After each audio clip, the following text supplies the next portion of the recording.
নমস্কার। যখন আজকের এই প্রতিবেদন করছি তখন কিন্তু দিন ক্রমশ এগিয়ে আসছে। আহ, বাংলার রাজ্য রাজনীতির ক্ষেত্রে এই দিনটা ছিল ভীষণভাবেই প্রাসঙ্গিক। আজ থেকে বেশ কয়েক বছর আগে, একেবারে 90 দশকের কথা। পুলিশের গুলি চালনা এবং সেই গুলি চালনায় কোনো একটা ঘটনাকে কেন্দ্র করে 14 জন সহনাগরিকের মৃত্যু। যারা বাংলার রাজ্য রাজনীতিতে খবর রাখেন তারা জানেন আমি কোন সালটার কথা বলছি, এবং যে ইস্যুকে কেন্দ্র করে সেই ইস্যুতেই কিন্তু আজকের গোটা দেশের নির্বাচন প্রক্রিয়া চলছে।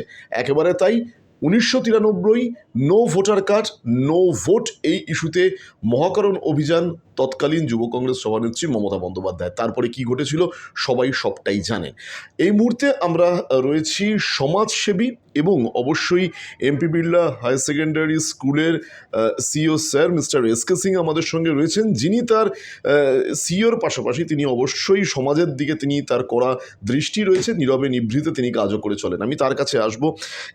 মিস্টার সিং, একটা বিষয় যে 1993 সবাই দেখেছে, সবাই জানে, 1993কেই কেন্দ্র করে অনেক ঘটনা ঘটে গেছে। সেই সময় no voter card no vote এই ইস্যুতে মহাকরণ অভিযান তৎকালীন যুব কংগ্রেস সভানেত্রী মমতা বন্দ্যোপাধ্যায়। তারপর অনেক কিছু ঘটনা ঘটেছে। পুরো বিষয়টিকে আপনি কিভাবে দেখেন?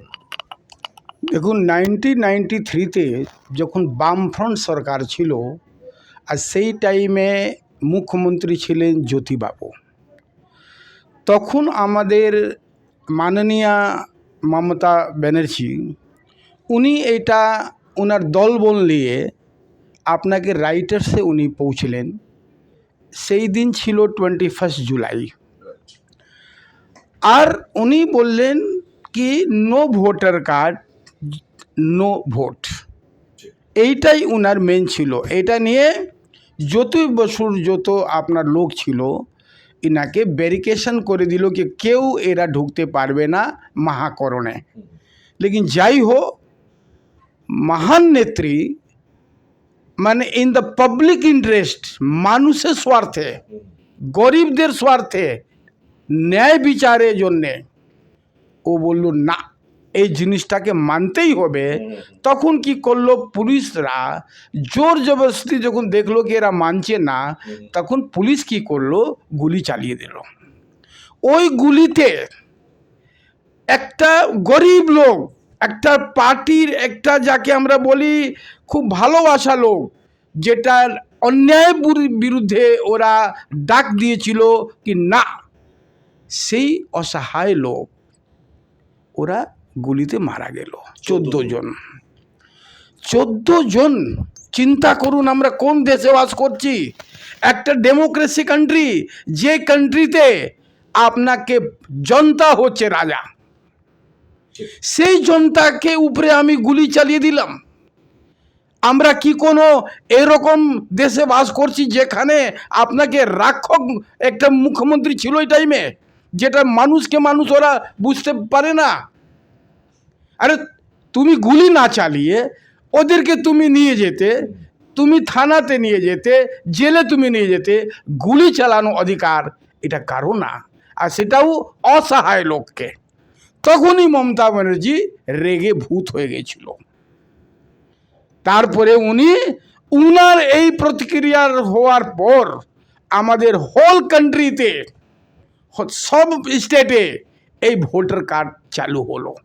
চিন্তা করুন, একটা মহিলা রাস্তা দেখালো, পশ্চিম বাংলা রাস্তা দেখালো, আর সেই রাস্তাটাকে ভারতবর্ষে সম্পূর্ণ স্টেট মানলো। কেন মানলো?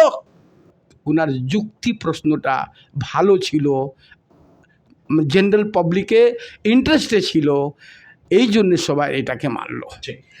একদম প্রাসঙ্গিক কথা যেটা মিস্টার সিং বলছেন, যে সেই সময় তার যে যুক্তি ছিল, পরবর্তীকালে সেই যুক্তিতে গোটা দেশের ভোট প্রক্রিয়া চলছে। সবার হাতে এখন যে ভোটার কার্ড, সেটা কিন্তু সেই সময় আন্দোলনের শুরু 1993। আজকের আমরা 2025-এ দাঁড়িয়ে কথা বলছি, আর কিছুদিন পরেই 21শে জুলাই। একটা বিষয় আসবো, সেই সময় মমতা বন্দ্যোপাধ্যায় ছিলেন তৎকালীন যুব কংগ্রেস সভানেত্রী। 1998 তৃণমূল কংগ্রেসের জন্ম এবং সেই দিন থেকে আজ অবধি এই 21শে জুলাই দিনটাকে শহীদ তর্পণ দিবস হিসেবে তৃণমূল কংগ্রেস পালন করে থাকে। কিন্তু খুব অদ্ভুত ব্যাপার, কংগ্রেস এই দিনটাকে পালন করেন না, সেই অর্থে তৃণমূল কংগ্রেস পালন করে। দেখুন, এটা দুর্ভাগ্য ব্যাপার, আমি এটাকে বলবো কি যখন মমতা ব্যানার্জি 1993-তে কংগ্রেসে ছিলেন আর সেই বছরেই কাণ্ডটা হয়েছে, এটা কংগ্রেসকে এই জিনিসটাকে এগিয়ে নিয়ে যাওয়া উচিত ছিল। লেকিন যাই হোক, একটা জিনিস এটা পরিষ্কার বোঝা যাচ্ছে কি মমতা ব্যানার্জি যখন তারপরে 98 ফার্স্ট জানুয়ারিতে উনি ওনার তৃণমূল কংগ্রেস কেন করলেন? উনি 93 থেকে 98 পর্যন্ত দেখলেন কি কংগ্রেস কিছু করছে না, কংগ্রেস হতে পারে ইনডাইরেক্টলি বামফ্রন্ট সরকারে মিলে গেছে, যাকে আমরা বলি না কি উপরে যে এই যে হয় উপরে থেকে গ্রিন ভিতরে রেড। উনার যখন এটা মাথাতে আসলো কি কংগ্রেস এখন সেভাবে নেই, ওরা প্রোটেস্ট করতে পারছে না, ওরা উল্টে বামফ্রন্ট সরকারকে ইনডাইরেক্টলি সাপোর্ট করছে, তখন মমতা ব্যানার্জি এটা সিদ্ধান্ত নিল না, আমি নতুন একটা পার্টি তৈরি করব যেখানে মাটি মানুষ থাকবে। তখনই হলো তৃণমূল কংগ্রেসে নতুন জন্ম হলো। ফার্স্ট আপনাকে জানুয়ারিতে 98-এ উনি এই পার্টিটাকে চালু করলেন, আর তারপরে অনেক লক্ষ লক্ষ লোক এই পার্টির সঙ্গে জড়িত হলো। কেন হলো জড়িত? ফর জেনারেল পাবলিকে যা অধিকার আছে, জেনারেল পাবলিকে যা মানে ওদের অধিকার, শিক্ষা অধিকার, ওদের চিকিৎসা অধিকার, ওদের রাইট, এই পার্টি 98 পরে থেকে ঝগড়া করে আন্দোলন করে পশ্চিমবাংলা গরিব মানুষকে, মিডিল ক্লাস মানুষকে এগিয়ে নিয়ে যাচ্ছে আজকে। আমি এই জায়গায় আসবো, একদমই তাই। 1993-এর যে আন্দোলনের রূপরেখা মমতা বন্দ্যোপাধ্যায় দেখিয়েছিলেন, সেই আন্দোলনের ওপর ভর করেই 98 তৃণমূল কংগ্রেসের গঠন, এবং তারপরে একটার পর একটা আন্দোলন 2006, 2007, 2008, নন্দীগ্রাম, সিঙ্গুর, নেতাই সব কিছু করতে করতে বিরোধী দল হিসাবে তৃণমূল কংগ্রেস লড়াই দিয়ে 2011-তে ক্ষমতায় এসছে। 2011, 2016, 2021 সামনের বছর বিধানসভা নির্বাচন মিস্টার সিং রয়েছে। আপনিও এই রাজ্যের খুব ভোটাধিকার প্রয়োগ করেন, খুব সমাজসেবার মধ্যে আছেন। আমি একটা বিষয় জানতে চাইবো, 1998 তৃণমূল কংগ্রেস, 2011 তৃণমূল কংগ্রেস মানে ক্ষমতায় আসার পর, আর 2025 তৃণমূল কংগ্রেস অনেকটাই পরিবর্তন হয়েছে, হয়তো সংসার বেড়েছে, কিছু ভাব ভালোবাসা, কিছু ঝগড়াঝাটি থাকে একটা ঘর বড় হলে, একটা সংসার বড় হলে। এটাকে কিভাবে দেখেন? দেখুন, মমতা ব্যানার্জি 2011 সালে ক্ষমতাতে আসলে, আমি এই স্কুলে জয়েন করেছিলাম 1989, যখন বামফ্রন্ট সরকার ক্ষমতাতে ছিল। তো 1989-এ আর 2011-র পরে আমি ডিফারেন্সটা খালি আপনাকে বলছি, তিনটে আমি ডিফারেন্স দেখলাম। বামফ্রন্ট সরকারে প্রত্যেক দিন মাসে একবার করে রাস্তা জাম হতো, ধর্মঘট হতো, স্কুল বন্ধ হয়ে যেত, কলকারখানা বন্ধ হয়ে যেত। মমতা ব্যানার্জি যখন শাসনে আসলেন 2011-এ, আগে উনি ধর্মঘটটাকে শেষ করলেন, বললেন কোনো ধর্মঘট পশ্চিমবাংলাতে চলবে না, কোনো স্কুল কলেজ বন্ধ থাকবে না। সেকেন্ড, উনি এটা করলেন কি শিক্ষা প্রতিষ্ঠানকে উনি ওপেন সাপোর্ট করলেন, কোনো ইউনিয়নবাজি চলবে না, যেটা বামফ্রন্ট সরকার 36 বছর শাসনকালে একটা পান দোকান থেকে একটা ফ্যাক্টরি, একটা স্কুল মধ্যে এরা ইউনিয়ন তৈরি করেছে, পুরো জঘন্য করে দিয়েছিল। এই মমতা ব্যানার্জি 2011 আসে, পুরো ইউনিয়নটাকে শেষ করলো, স্কুলটাকে ফ্রি হ্যান্ড দিল, আপনারা ভালোভাবে চালান, কোনো ইউনিয়ন হবে না, যে কাজ না করবে আপনি ওদেরকে বাদ দিন, গভর্নমেন্ট আপনাদের সঙ্গে আছে। মমতা ব্যানার্জি আজকে প্রত্যেক 5 বছর পরে আবার ক্ষমতাতে আসছে একটাই কারণে, উনি জেনারেল পাবলিকের জন্যে রাত দিন খাটছেন।